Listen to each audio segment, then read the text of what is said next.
My dear students, আজ আমি একটি ডায়লগ লিখব যেটা বিভিন্ন শ্রেণীর ছাত্রছাত্রীদের কাজে লাগবে।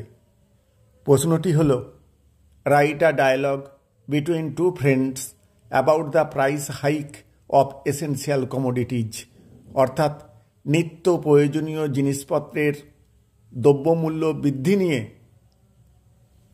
একটি ডায়লগ লিখতে হবে দুই বন্ধুর মধ্যে। এবারে আমরা উত্তরে আসছি।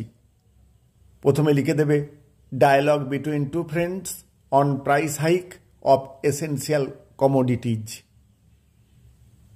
এবারে একটি বন্ধুর নাম লেখা হয়েছে রাহুল, আর একটি বন্ধুর নাম এখানে যেটা লেখা হয়েছে সেটা হলো অমিত। তাহলে রাহুল প্রথমে অমিতকে বলছে, hi Amit, you look so worried today. ওহে অমিত, তোমাকে আজকে খুব উৎকণ্ঠিত লাগছে। হোয়াট হ্যাপেন্ড, কি হয়েছে? অমিত অর্থাৎ অমিত বলছে, oh Rahul, I just came from the market. দেখো রাহুল, আমি এইমাত্র বাজার থেকে ফিরছি। The prices of rice, dal and vegetables are so high these days. আজকাল চাল, ডাল এবং শাকসবজির দাম খুব বেড়ে গেছে। তারপর রাহুল, ইয়েস আই নো, হ্যাঁ আমি জানি। Even cooking oil and onions are costlier নাও।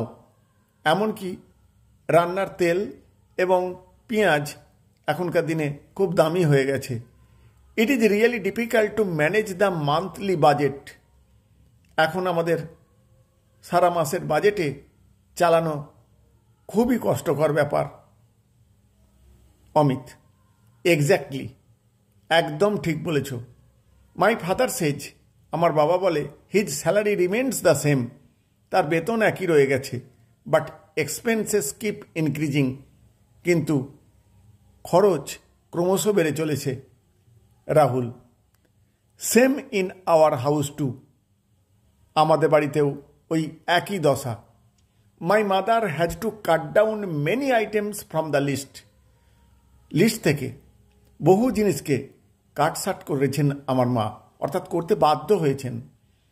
অমিত, এবার অমিত বলছে, I hope the government takes steps to control the price সুন।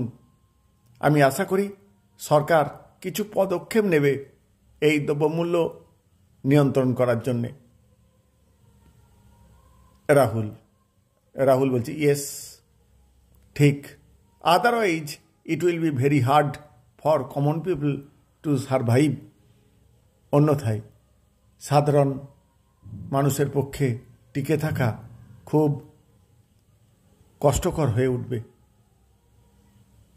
মোটামুটি এই হলো ডায়লগ।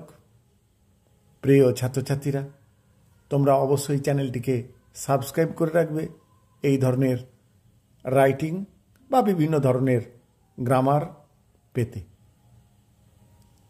Thank you all.